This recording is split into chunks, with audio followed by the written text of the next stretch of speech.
ఈ బిల్లుపై గౌరవనీయులు మన ముఖ్యమంత్రి గారు కూడా మాట్లాడతారు.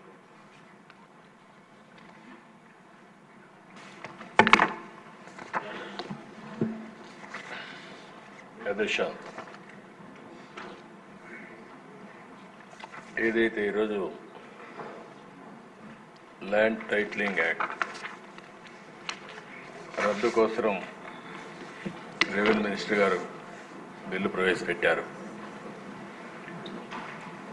ఈ చట్టాన్ని చూస్తే చాలా భయంకరమైన చట్టం.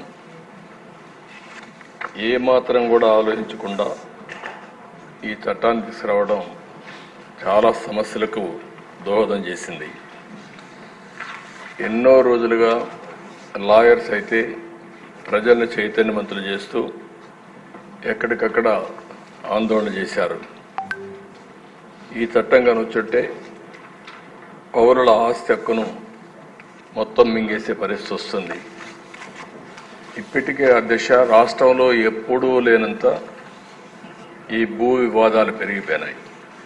చాలా దిక్కలు ఇప్పుడు నా నియోజకవర్గం కుప్పం నియోజకవర్గంలో చూస్తే ఎప్పుడూ నాకు ఒక్క కంప్లైంట్ కూడా రాలేదు. 40 ఏళ్ళ నుంచి నేను అక్కడ సీఎంగా, ముఖ్యమంత్రిగా, ఎమ్మెల్యేగా, ప్రతిపక్ష నాయకుడిగా ఉన్నాను.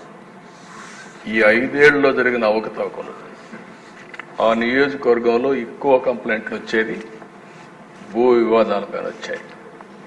నేను చిన్న చిన్న మీటింగ్లు పెట్టుకొని మాట్లాడేటప్పుడు ఏదైతే 22A ఎవరైనా భూమి ఉంటే దాని పక్కన 22A అని వేసేస్తే అది ప్రభుత్వ భూమి అయిపోతుంది. అక్కడి నుంచి ఎవరైతే సెటిల్మెంట్ చేసుకోవాలనుకుంటారో వీళ్ళందరూ రావడం, నెగోషియేషన్స్ మొదలు పెడతారు. లేకపోతే ఇది గవర్నమెంట్ భూమి అవుతుంది. మనం కానీ ఒప్పుకుంటే, వాళ్ళు ఒప్పుకుంటే దాన్ని ఆటోమేటిక్గా మళ్ళీ ప్రైవేట్ భూమి కింద 22A తీసేసి మళ్ళా ప్రైవేట్ భూమి కింద సెటిల్మెంట్ చేసుకునే పరిస్థితికి వచ్చారు. అధ్యక్ష టెక్నాలజీ కూడా చాలా ప్రమాదం. నేరస్తుల దగ్గర టెక్నాలజీ ఉంటే మొత్తం మార్చేయడం, రికార్డులు మార్చడం చాలా ఈజీగా అయిపోయే పరిస్థితి వస్తుంది. ఇప్పుడు దానికి తోడు మీరు చూస్తే అధ్యక్ష ఇటీవల కాలంలో ఇవన్నీ కూడా సెంటిమెంట్స్ ఉంటాయి. భూమి అనేది తరతరాలుగా వారసత్వ ప్రకారం వస్తుంది.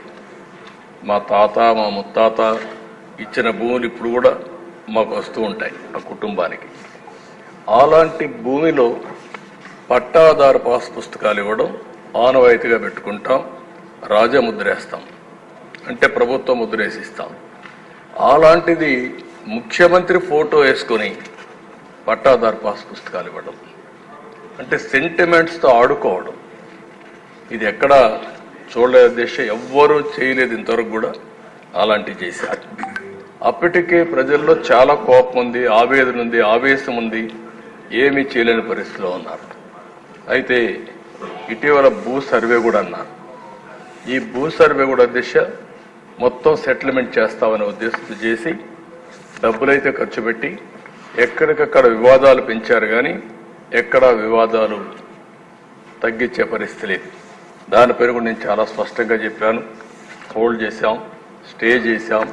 ఇవన్నీ క్షుణ్ణంగా స్టడీ చేసిన తర్వాతనే చేస్తామని చాలా స్పష్టంగా హామీ ఇచ్చాం. అధ్యక్ష ఈ చట్టం వల్ల పౌరుల ఆస్తి మొత్తం లాగేసే పరిస్థితి వస్తుంది. అంటే ఇంకా రాను ఇందులో మీరు చూస్తే అధ్యక్ష వెరీ ఇంట్రెస్టింగ్. నేను అన్ని మీటింగుల్లో మాట్లాడాను. కనీసం ఒక్క మాట మేము ఇది చెయ్యము, ఇది ఉద్దేశం లేదని ఒక్క మాట చెప్పలేదు. అంటే ఇందులో చూస్తే భూ వివాదంలో 533 సివిల్ కోర్టు అధికారాల్ని సెక్షన్ 338 నిషేధిస్తుంది. అంటే ఇంక అధికారం లేదు. ఎక్కడికి పోవాలి? నేరుగా హైకోర్టుకి వెళ్ళాలి. ఎంతమంది హైకోర్టుకి వెళ్ళగలుగుతారు? అంటే ఇక్కడ ఏ విధంగా పెట్టారో మనకు దీన్ని బట్టి అర్థమవుతుంది. ఇంకొక పక్క ఏ వ్యక్తినైనా ల్యాండ్ టైటిలింగ్ ఆఫీసర్గా నియమించుకోవచ్చు 5(1). అంటే ఇప్పటికే మనం చూస్తున్న సాక్షిలో పనిచేసే వాళ్ళందరినీ తీసుకొచ్చి ప్రభుత్వాన్ని పెట్టారు. రేపు కూడా వీళ్ళ గుమస్తాలు మొత్తం తీసుకొచ్చి ఇక్కడ పెట్టేస్తారు. వాళ్ళ గుమస్తాలు పెడితే మన జాతకాలు వాళ్ళు రాస్తారు. ఏమవుతుంది అధ్యక్ష, అదే రికార్డు మీరు ఒకసారి చూస్తే ఎవరైనా సరే ఈ భూమి నాదని ఒక పిటిషన్ పెడితే ల్యాండ్ ట్రిబ్యునల్కి వెళ్ళిపోతుంది, ఇంక ట్రిబ్యునల్కి వెళ్ళిపోతుంది, ఆర్బిట్రేషన్. అంటే ఇంకా మన చేతుల్లో లేదు ఇది. అంటే మీరు వివాదాలు పరిష్కారం చేయవలసిన ప్రభుత్వం ప్రైవేట్ ఆస్తులను లాగేయడానికి ఎత్తుగడేసే పరిస్థితికి వచ్చారు. ఇవన్నీ కూడా అధ్యక్ష ఒకటి రెండు కాదు. ఇందులో మనం చూస్తా ఉంటే భారత వారసత్వ చట్టం రాజ్యాంగంలోని ఆర్టికల్ 21, 246, 300కు విరుద్ధంగా ఉంది. ఇంకో పక్క ఈ సెక్షన్లో ఉండేటువంటి ఈ చట్టంలో ఉండే సెక్షన్లు 10, 13, 14, 15, 25, 34, 36, 46 రాజ్యాంగ విరుద్ధంగా ఉన్నాయి. ఇవే కాకుండా ఈ చట్టాన్ని అమల్లోకి తెస్తూ జారీ చేసిన జీవో నెంబర్ 512 రహస్యంగా దాచిపెట్టారు. మనం అడిగితే దానికి సమాధానం కూడా చెప్పలేని పరిస్థితి వచ్చారు.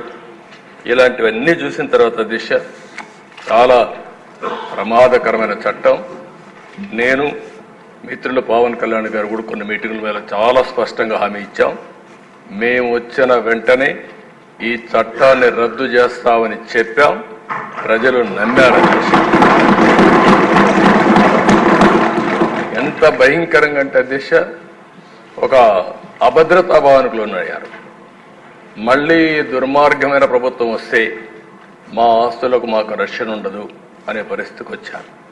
అధ్యక్ష కొంతమంది ఇక్కడి నుంచి అమెరికాకి వెళ్ళారు, వాళ్ళకి భూములు ఉన్నాయి, వేరే దేశాలకు వెళ్ళారు, వేరే రాష్ట్రాలకు వెళ్ళారు.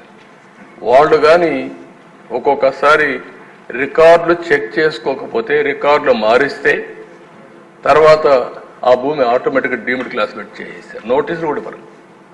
ఇలాంటి చాలా ఉన్నాయి అధ్యక్ష. ఏది ఏమైనా మేము చెప్పాం, చెప్పిన తర్వాత చాలా స్పష్టంగా హామీ ఇచ్చాం.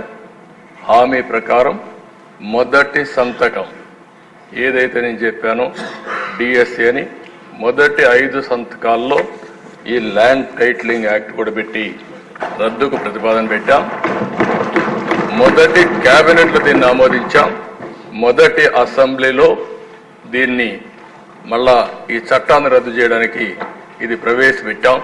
ఇది మా చిత్తశుద్ధిని మరొక్కసారి తెలియజేసుకుంటూ సభ్యులందరూ కూడా దీన్ని ఏకగ్రీవంగా బలపరిచి ఈ నల్ల చట్టానికి మంగళం పాడాల్సిందిగా మరొక్కసారి ప్రార్థిస్తూ ఈ ప్రభుత్వం ఏ మాత్రం కూడా అజాగ్రత్తగా ఉండం, ప్రజల ఆస్తులు కాపాడుతాం, ప్రాణాలకు రక్షణగా ఉంటాం.